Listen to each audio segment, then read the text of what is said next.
ma spécialité à moi, c'est plutôt la nature et la biodiversité. Je sais bien que les parcs passent leur temps à juste titre à dire mais nous sommes là pour faire du développement et nous ne sommes pas là pour faire de la protection de la nature, ou du moins pas prioritairement pour faire de la protection de la nature, on est surtout là pour faire du développement. Mais je n'oublie pas non plus que ce qu'il y avait d'original à la création des parcs en 1967, c'est qu'ils avaient envie de fonder, d'appuyer leur développement sur le patrimoine naturel et sur le patrimoine culturel.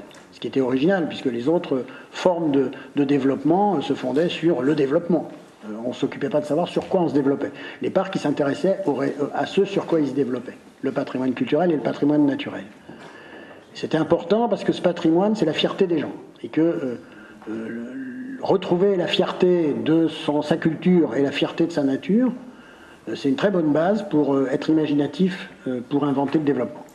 Alors on va parler de nature et de biodiversité. Pourquoi Jean-Michel m'a demandé d'en parler? Parce qu'il y a plein d'idées fausses et que je pense que c'est très important de bien comprendre ce qui est réellement en train de se passer, de bien comprendre aussi pourquoi on en arrive à des situations comme celle qui a été décrite quand je suis arrivé, la zone d'activité là.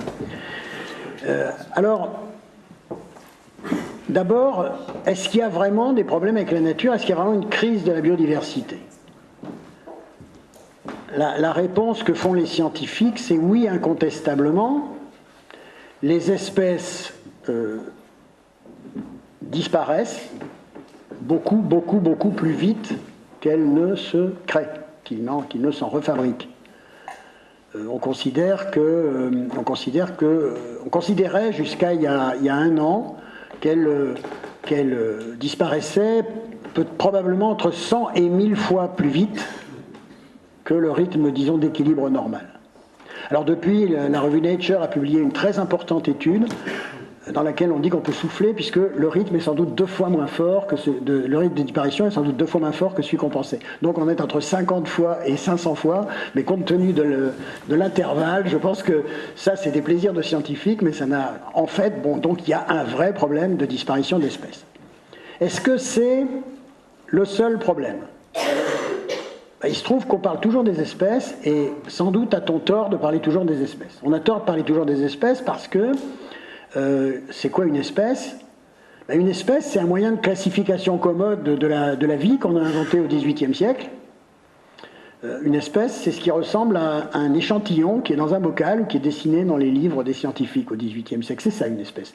Au Muséum d'histoire naturelle, à Berlin, à Londres, il y a des bocaux dans lesquels il y a des spécimens, et à l'époque, les scientifiques disaient, quand vous trouvez un coquillage qui ressemble à ce coquillage-là, il appartient à la même espèce. Au XIXe siècle, on s'est dit, c'est utile, c'est intéressant, mais c'est un peu léger, un peu empirique. Donc on va donner une définition de l'espèce, et vous la connaissez. Une espèce, c'est le groupe des individus qui se reproduisent entre eux, et dont les produits sont féconds, dont les produits peuvent se reproduire aussi entre eux. Exemple, un âne et une jument, ça a un produit, mais ce produit il est stérile. Pour l'âne et le cheval sont deux espèces différentes, appartenant au même groupe. Alors cette définition, elle est intéressante, elle est sécurisante, mais elle est fausse. Elle est fausse, d'abord parce qu'il y a de nombreux cas de métissage, de croisement entre espèces qui donnent des produits fertiles. Par exemple, le colza et la ravenelle, qui est une plante sauvage, se croisent. Et c'est la raison pour laquelle le colza transgénique pose des problèmes, parce que comme il se croise avec une mauvaise herbe et que cette mauvaise herbe devient elle aussi résistante aux herbicides, même pour les producteurs d'herbicides, les OGM sont une mauvaise solution. Donc il y a des croisements qui sont fertiles. Et puis il y a d'autre part des espèces, ne l'oublions pas, c'est même les plus nombreuses, qui ne se reproduisent pas par reproduction sexuelle, qui se reproduisent, comme disent les humoristes de l'Oulipo, ces bêtes qui se divisent pour se multiplier. Tous les micro-organismes qui se coupent en deux pour se reproduire, il n'y a pas de question de savoir si leurs produits sont féconds ou pas. Donc c'est une définition qui est amusante, mais qui n'est pas suffisante pour traiter le problème de la biodiversité. Et puis surtout, à l'intérieur des espèces, il y a des tas de parties, de formes que prennent les espèces qui sont particulièrement intéressantes. Ça s'appelle les sous-espèces et les populations. Par exemple, l'ours brun, il est à la fois représenté par le grizzly américain qui pèse 700 kg et par l'ours des Pyrénées qui en pèse 200. Mais vous savez déjà que toute la sélection agricole, elle s'est appuyée sur ces sous-espèces. Si on a sélectionné des vaches qui donnaient plus de lait ou des vaches qui donnaient plus de viande, c'est en s'appuyant sur cette capacité des espèces à se spécialiser en fonction des conditions dans lesquelles elles sont élevées et produites. Donc il y a des sous-espèces, il y a des populations aussi. Il y a des plantes qui appartiennent à la même sous-espèce et puis qui se font 5 cm quand elles sont en plein vent à 2000 mètres d'altitude et 1 mètre de haut quand elles sont dans un milieu calme, bien abritées par des haies. Donc il y a des populations qui ont des caractéristiques particulières et c'est vrai pour notre espèce, l'espèce Homo sapiens sapiens, il n'y a pas de sous-espèce identifiée, mais il y a des populations qui sont différentes les unes des autres et qui sont adaptées à leur mode de vie et qui sont néanmoins interféconds, Dieu merci, et dont les produits sont féconds, Dieu merci. Voilà. Alors, donc il y a ces populations, elles ont un grand intérêt. Et puis il y a à l'intérieur des populations des individus tous différents. Et ces individus, ils ont un énorme intérêt. Pourquoi? Parce que comment se fait la création de nouvelles espèces? Comment se poursuit l'évolution darwinienne? L'évolution se poursuit par des mutations dans les gènes. C'est-à-dire qu'on a un patrimoine génétique et à l'occasion des divisions de nos cellules, les gènes qui sont dans nos chromosomes, quelquefois il y a un petit accident de parcours, ils se modifient légèrement. Quand ils se modifient légèrement, ça peut avoir des conséquences nulles, ça n'a pas d'importance, si la séquence change d'ordre, c'est pas grave, ça change rien. Ça peut avoir des conséquences négatives, et à ce moment-là, selon les principes de la sélection, on sera plutôt moins bien armé pour se défendre que le voisin, donc la lignée risque d'être moins apte à se multiplier. Et puis ça peut être positif. Alors c'est très rare que ce soit positif, mais quand ça se produit, ça donne un avantage à la lignée de gènes qui a ces capacités. Donc, plus la diversité génétique de la vie sur Terre est grande, plus la capacité de la vie à continuer à se diversifier est grande. Donc on a intérêt à conserver une diversité biologique aussi grande que possible jusqu'à l'individu, jusqu'à chaque individu dans chaque sous-espèce, dans chaque espèce. Et puis il y a une autre réalité aussi, c'est qu'il n'y a pas d'individu. Alors vous allez me dire que je complique les choses. Pourquoi il n'y a pas d'individu? Parce que chacun d'entre nous, nous sommes des individus, tous différents, de l'espèce Homo sapiens sapiens. Bon. On est aussi constitué de 100 fois plus de cellules non humaines que de cellules humaines. Et sans ces cellules non humaines, nous ne survivrions pas. Notre flore intestinale, les bactéries qui se baladent sur notre peau et qui résistent aux douches de plus en plus sophistiquées que nous prenons, sont indispensables à notre vie. Pour les bactéries qui se baladent sur notre peau, elles sont utiles à notre vie. Pour notre flore intestinale, elles sont indispensables à notre vie. Nous ne digérerions pas ce que nous mangeons si nous n'avions pas à l'intérieur de nous ces espèces étrangères à l'homme qui sont avec nous. Donc nous sommes un écosystème. Nous sommes un petit écosystème constitué d'espèces qui vivent ensemble et qui ne pourraient pas vivre les unes sans les autres. Nous sommes un petit écosystème à l'intérieur d'un autre écosystème qui est constitué du blé dont on fait le pain qu'on mange, des vaches qui donnent le lait, de tout ce qui nous entoure, qui nous nourrit, qui nous habille. Le coton fait un peu partie de notre écosystème et on va y revenir, malheureusement, l'huile de palme aussi. Donc on est dans un écosystème un peu plus grand qui est celui de l'homme, et puis on est dans un écosystème encore plus grand qui est celui du paysage, et puis on est peut-être dans un écosystème encore plus grand qui est celui de la planète. Donc la biodiversité, la nature, c'est beaucoup plus que les espèces, c'est à l'intérieur des espèces tout jusqu'en bas, et au-dessus des espèces tout jusqu'en haut. C'est la vie sur Terre, c'est le tissu vivant de la planète, comme dit Robert Barbeau, qui est professeur au muséum, qui a écrit un livre remarquable, Un éléphant dans un jeu de quilles, que je vous recommande. Et puis c'est aussi la vie dans ce qu'elle a de divers, c'est-à-dire la vie jusqu'à la diversité de chaque gène dans chaque individu. Tout ça est en mouvement. Donc quand on parle de protection de la nature, il faut faire attention, parce qu'on est tout le temps en train de parler de protéger quelque chose de fixe, alors qu'en fait il s'agit de quelque chose qui bouge tout le temps. Ça bouge tout le temps parce que des espèces, elles disparaissent, et des espèces, elles apparaissent. Et même, ça va plus loin que ça, des crises comme celle que nous traversons aujourd'hui, il y en a déjà eu au moins 5 depuis l'apparition de la vie sur Terre. L'apparition de la vie sur Terre, c'est moins 3,5 milliards d'années. La création de la Terre, c'est 4 milliards, enfin, l'apparition de la Terre, c'est 4 milliards d'années, et la vie sur Terre, c'est 3 milliards 500 millions d'années, en gros. Hein, je ne vous donne pas ça à l'année près, mais c'est quelque chose comme ça. Il y a eu 5 grandes crises avant la crise actuelle. il y a 250 millions d'années, au Permien, il y a eu une crise qui a fait disparaître 90% des espèces marines, qui étaient la très grande majorité à l'époque, et 50% des espèces terrestres. Vous voyez que je vous ai dit que ce n'était pas que les espèces, et je vais parler que d'espèces parce que c'est que là-dessus qu'on a travaillé, qu'on a des chiffres. Mais le reste, il faut qu'on se mette à travailler dessus aussi. Donc ça a fait disparaître 90% des espèces marines et 50% des espèces terrestres. La vie, après, a repris son cours. Comme il y avait des trous, les trous ont été occupés par de nouvelles formes de vie. Et d'ailleurs, il y a 65 millions d'années, au Crétacé, il y a eu une autre crise, la dernière avant celle-ci. Cette crise, elle a vu disparaître les dinosaures, heureusement, parce que sans ça, les petits mammifères, dont le plus grand était grand comme un renard, n'auraient pas eu de place pour se développer et on ne serait pas là pour en parler. C'est-à-dire que nous sommes indirectement le produit d'une crise de la biodiversité. Ça veut dire quoi? Ça veut dire que ce n'est pas pour la planète qu'on se bat.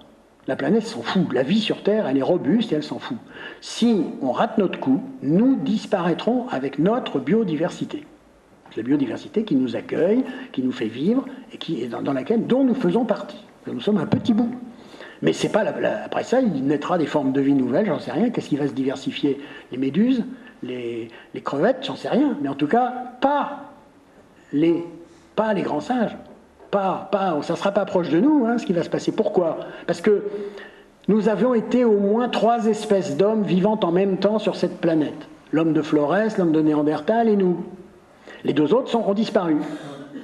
Nous sommes dans une famille des hominidés avec laquelle nous partageons 99% de nos gènes, qui est constituée du chimpanzé, du bonobo, du gorille et de l'orang-outan. Ils sont tous gravement menacés. Nous sommes les seuls à être aujourd'hui 7 milliards depuis quelques jours. 7 milliards, je vous ai parlé de l'ours brun tout à l'heure. L'ours brun, il est présent dans tout l'hémisphère nord. Il y en a 200 000 en tout. Donc nous sommes 9 milliards, et un autre grand mammifère omnivore, raisonnablement intelligent, notre concurrent, si je puis dire, dans notre niche écologique, ils sont 200 000. Donc nous sommes devenus extraordinairement nombreux, et pourquoi nous sommes devenus extraordinairement nombreux? Parce que nous sommes extraordinairement adaptables. Nous avons développé des stratégies d'adaptation qui nous rendent capables de nous installer dans n'importe quel milieu, depuis les glaces du pôle jusqu'au désert. Et la grande originalité, l'originalité de l'espèce humaine, c'est pas de rire. Tous ceux qui montent à cheval savent que quand il tombe, le cheval rit. C'est pas de sauf quand c'est pas de faire des outils. Il y a plein d'espèces animales qui font des outils.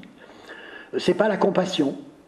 Les chauves-souris nourrissent leurs voisines quand elles rentrent avec beaucoup de sang. Les vampires d'Amérique du Sud, quand ils rentrent avec beaucoup de sang, qu'ils ont eu la chance d'attraper un animal, de pouvoir mordre un animal, ils nourrissent tous leurs voisins. C'est probablement une chose, c'est d'être capable de changer notre stratégie consciemment, de changer de stratégie d'adaptation consciemment. Alors, donc c'est une crise dont nous sommes responsables parce que nous sommes devenus une espèce envahissante, comme nous n'avons aucune envie de ne pas rester une espèce envahissante, comme nous voulons rester une espèce nombreuse. Ben oui, parce que d'abord c'est la logique de rester une espèce nombreuse. Toutes les espèces ont envie d'être des espèces nombreuses. Et comme nous sommes plutôt plus habiles que les autres, nous avons envie de rester une espèce nombreuse. D'ailleurs, quand il y a eu des essais pour rendre l'espèce moins nombreuse, ces essais ont été... je ne suis pas d'accord personnellement avec, chacun pense ce qu'il veut, mais entre 40 et 45, les tentatives qui ont été faites pour diminuer le nombre des humains n'étaient pas très acceptables. Donc nous voulons rester une espèce à effectif fort. On nous dit, Dieu merci, que nous devrions arrêter de nous développer, que autour de 9 milliards, dans une 50aine d'années, on devrait arrêter, la croissance de l'espèce humaine en numérique devrait se tasser. Donc on devrait retrouver... Donc notre objectif, c'est bien d'être en équilibre, en forme, en bonne forme, dans un milieu naturel qui serait lui aussi en bonne forme, qui fonctionnerait le mieux possible. Donc protéger la nature, c'est pas protéger un état de choses, c'est pas protéger un ensemble d'espèces qui sont là et qu'on protège à tout prix, parce que certaines d'entre elles ont vocation à disparaître. C'est protéger la vie de la nature et toute la richesse du patrimoine. Alors c'est quand même un peu désolant de voir disparaître trop tôt une espèce qui n'était pas finie, n'était pas en bout de vie. C'est un peu désolant parce que c'est une partie d'un patrimoine irremplaçable, qu'une espèce qui disparaît, comme je l'ai dit tout à l'heure à propos de l'homme, elle ne réapparaîtra jamais. c'est une loi de l'évolution. Une espèce qui disparaît ne réapparaîtra jamais. Et ça va plus loin. Une espèce qui disparaît voit disparaître avec elle tout ce qui a conduit à cette spécialisation d'espèces et qui a disparu avant elle. C'est-à-dire que la disparition de l'homme, je l'ai dit tout à l'heure, c'est évident qu'on ne va pas repartir de Homo habilis ou de Homo erectus ou d'un anthropopithèque qui est notre ancêtre, puisqu'ils ont tous disparu par définition. On ne va pas repartir des primates, ils ne sont pas en situation d'être meilleurs que nous dans ce petit jeu. On va repartir d'autre chose, et ça sera vrai de toutes les espèces. Donc la petite plante qu'on a vue tout à l'heure, c'est vrai que si elle disparaissait de la surface de la Terre, ça serait une perte définitive, désolante, parce que c'est une partie du patrimoine commun de la vie sur Terre.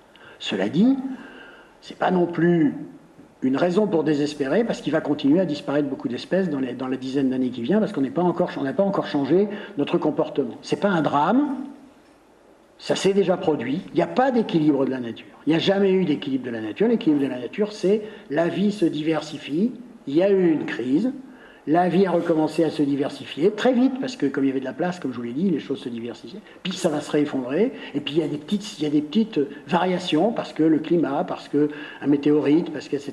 Non, cette crise, elle est la première que nous causions nous-mêmes.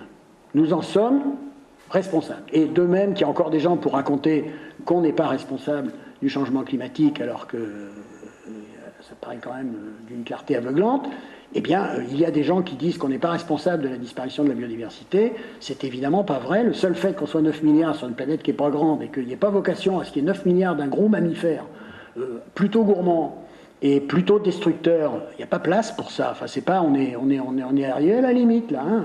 Bon, donc on est où est-ce que j'en étais? Je ne sais plus.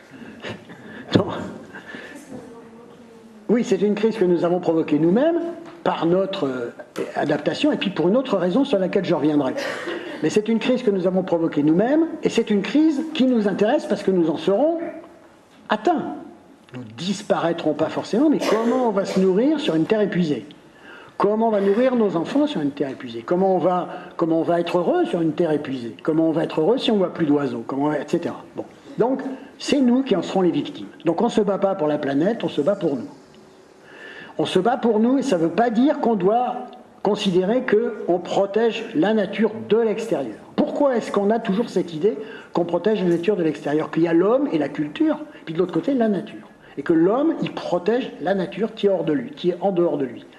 Eh bien, c'est à cause d'une idée géniale qu'on a eue il y a 10 000 ans.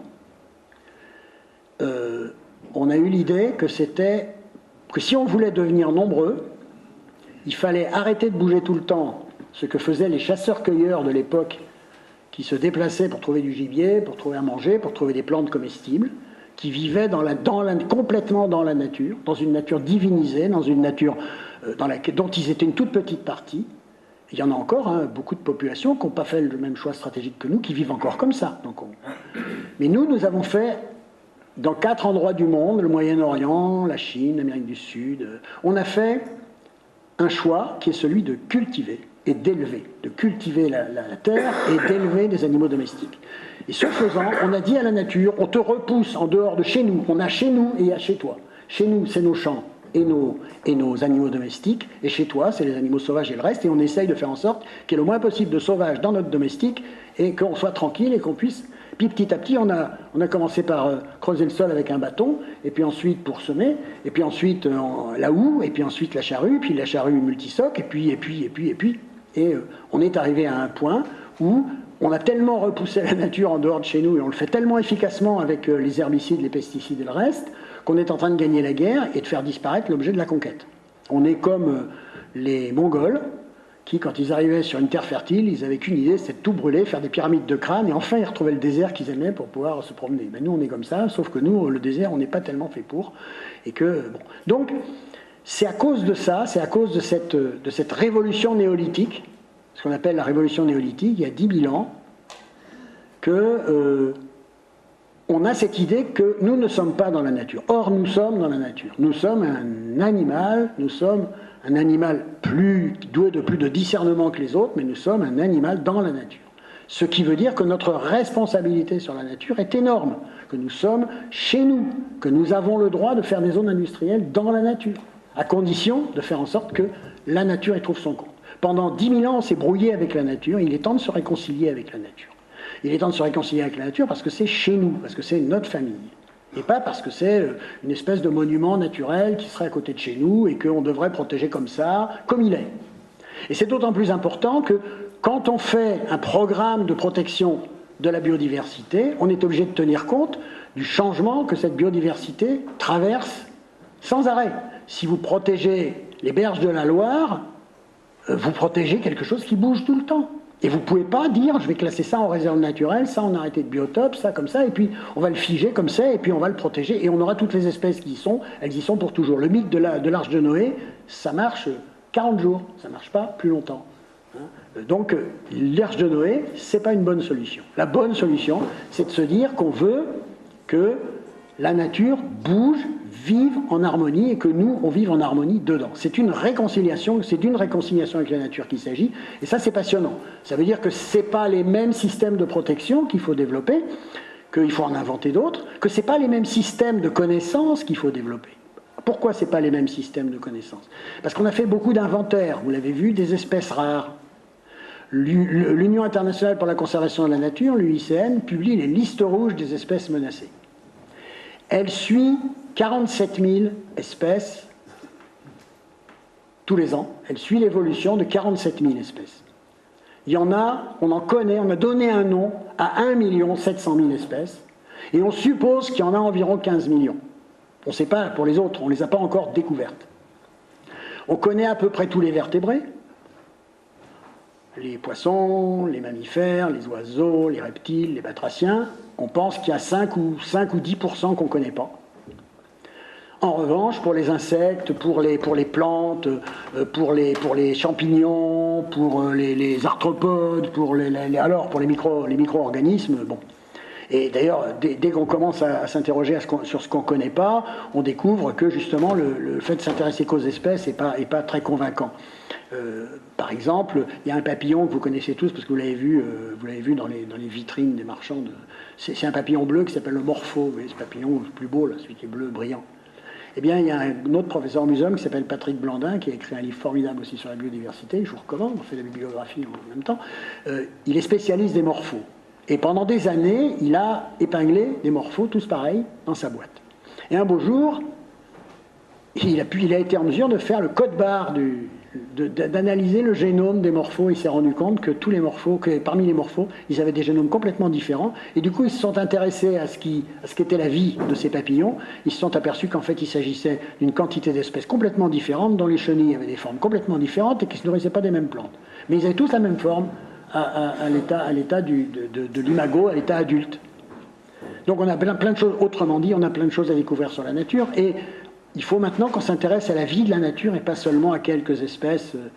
Je veux dire, l'enjeu, c'est bien les 5 plantes qui sont là, mais comme indicateur du reste, de ce qui est en train de se passer sur cette Champagne. C'est pas ces plantes-là qui sont importantes, et c'est ça dont il faut qu'on convainque.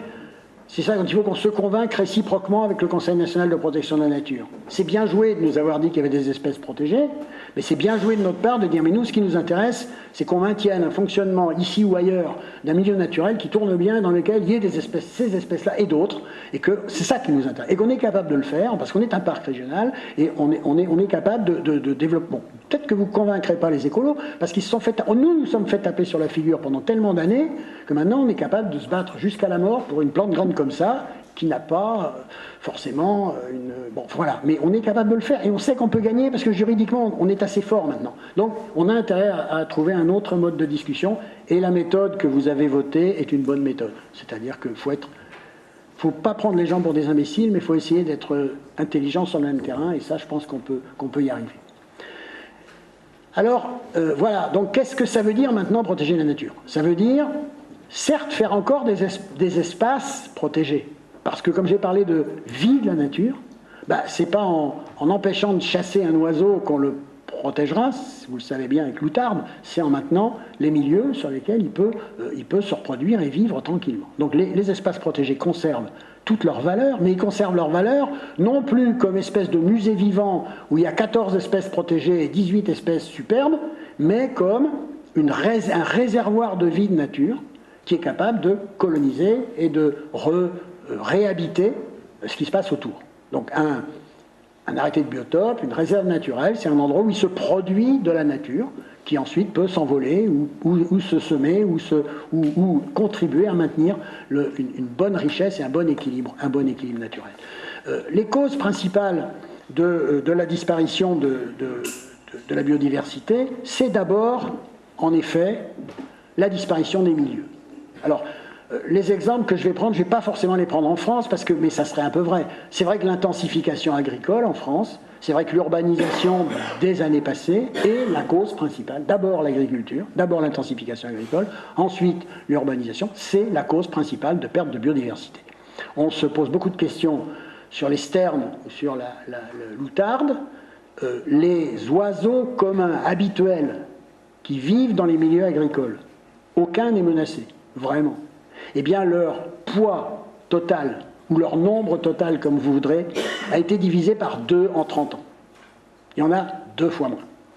Ils ne sont pas menacés, ils sont encore là, on fait pas de... Bon, c'est bien parce qu'il y a un vrai épuisement sous l'effet de l'intensification agricole de la biodiversité. Alors, si c'est passager, si ça se corrige vite, tant mieux.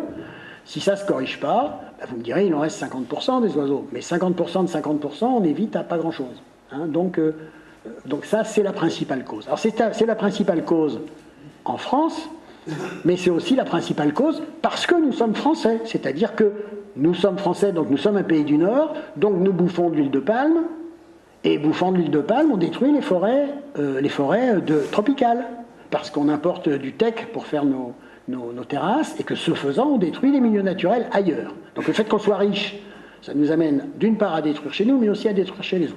Et ça, il ne faut pas oublier que c'est à la limite plus important que le fait que votre chat ait attrapé une espèce protégée et qu'il ait tué un oiseau. On n'est pas en train de parler de ça. Donc la déforestation, l'intensification agricole, l'urbanisation. La deuxième raison de disparition des espèces, c'est la surexploitation. Alors, autrefois, c'était vrai en France pour les oiseaux qui étaient surchassés. On a fait disparaître le lynx de France parce qu'on l'a trop chassé. On a fait disparaître l'auroch parce que c'était un animal qui était assez facile à attraper, même avec un arc et des flèches et un épieu. Donc on a fait disparaître des espèces. Bon, c'est comme ça. Hein. Mais ça n'est plus vrai. Ça n'est plus vrai en métropole. C'est plus significatif. Il n'y a pas d'espèces qui disparaissent par surexploitation en métropole. En revanche, dans la mer, c'est le problème majeur. La surpêche est actuellement le problème majeur de disparition de la biodiversité marine. Et d'autre part, il y a quelques espèces très emblématiques, très, très rares et très menacées, qui disparaîtront par surexploitation, parce que quand il reste 2500 tigres, toutes espèces confondues, et que, comme vous le savez sans doute, parce que vous les utilisez tout le temps, la moelle de tigre est excellente pour tout un tas de maladies, il risque effectivement de ne plus rester beaucoup de tigres dans les prochaines années. Donc la surexploitation reste un problème. La troisième cause de disparition de la biodiversité, ce sont les espèces envahissantes, mais pas en France. Il faut revenir sur cette histoire d'espèces envahissantes parce que c'est trop facile, dans ce domaine-là comme dans d'autres, de dire que les problèmes viennent des espèces envahissantes. Nous avons les espèces envahissantes, c'est des espèces qui prennent la place, des espèces qui sont bien installées parce qu'elles sont plus résistantes qu'elles et plus capables de se développer qu'elles. Alors c'est vrai que c'est catastrophique dans les îles. C'est catastrophique dans les îles parce que dans les îles qui sont isolées, il se développe une biodiversité qui n'a pas de concurrent. Alors donc elle perd ses capacités à se défendre. Par l'évolution, les espèces deviennent de plus en plus inaptes à se défendre. Par exemple, en Nouvelle-Zélande, il n'y avait pas de mammifères du tout. C'est un peu loin de tout, donc les mammifères ne pouvaient pas arriver à la nage, il n'y avait pas de grande tempête qui avait amené des radeaux d'arbres avec des singes dessus, il n'y avait pas de mammifères, donc beaucoup d'oiseaux en Nouvelle-Zélande nichent au sol, tranquilles, et n'ont pas d'ailes. Et ils n'ont pas eu besoin de se diversifier à voler, puisqu'ils n'avaient pas d'adversaires. Donc, dès qu'on a introduit des chiens, des chats et des mangoustes, on a nettoyé une bonne partie de la vie faune de Nouvelle-Zélande. Et notamment en introduisant un opossum qu'on avait introduit pour la fourrure et qui, lui, est un mangeur d'oiseaux. Et là, donc aujourd'hui, les protecteurs de la nature supplient les gens en Nouvelle-Zélande de porter des manteaux de fourrure. Bon, comme quoi. Alors, la quatrième cause de disparition de la biodiversité, elle est locale, c'est les pollutions. Bien sûr, c'est les pollutions directes, quoi. C'est l'accident dans une rivière qui fait disparaître la population de poissons de la rivière. Et enfin, la cinquième cause de disparition de la biodiversité, ça va être le changement climatique. Ça n'est pas encore le changement climatique, mais ça va être le changement climatique. Et pourquoi ça va être le changement climatique? Parce que les espèces vont devoir bouger. Alors ça s'est déjà produit aussi dans l'histoire du climat sur la Terre. Les espèces vont devoir bouger. Elles vont devoir remonter au nord et elles vont devoir monter dans les montagnes pour trouver un climat qui leur convient. Bon. Sauf que quand elles ne peuvent pas traverser la route, elles ne passeront pas, et que quand elles seront arrivées en haut de la montagne, elles n'iront pas plus haut. Donc on va avoir des disparitions d'espèces qui seront liées à cette situation particulière. Et donc l'une des bonnes manières de lutter contre la perte de biodiversité, c'est de faciliter la communication de la vie, c'est-à-dire des choses qui s'appellent, qui ont des noms bureaucratiques, qui s'appellent la trame verte et bleue, qui s'appellent des choses comme ça, mais qui sont en fait une idée qui est qu'il faut permettre aux espèces de bouger. Et pourquoi pas de façon intelligente. La moindre route départementale, si la gestion de ces bas-côtés est une gestion intelligente, c'est un merveilleux corridor. Si on ne chasse pas sur les bas-côtés, si on ne fauche pas l'herbe avant que les insectes soient venus au bout de leur... c'est-à-dire avant le mois de juillet, et si on fait attention à ce qu'on y plante, on a un bon corridor, c'est utile, c'est bien. Donc on peut... Une zone d'activité comme celle qu'on a vue tout à l'heure, si elle est gérée intelligemment, elle peut être un réservoir de biodiversité. Les Anglais ont construit des quartiers transparents pour la biodiversité, des quartiers dans lesquels les toits sont végétalisés, sur les murs il y a ce qu'il faut comme passage pour que tout puisse traverser. Et c'est des bonnes recherches d'urbanisme, d'aménagement du territoire. Voilà ce que je voulais vous dire sur les idées les plus récentes, je dirais, sur ce qu'est la crise de la biodiversité, sur la manière dont on peut continuer de protéger la nature tout en le faisant en prenant bien conscience de ce pourquoi on se bat. Et puis c'est aussi pour vous dire que si on a été assez malin pour se brouiller à ce point avec la nature, ça serait bien liable, si on n'est pas maintenant assez intelligent, pour rectifier le tir.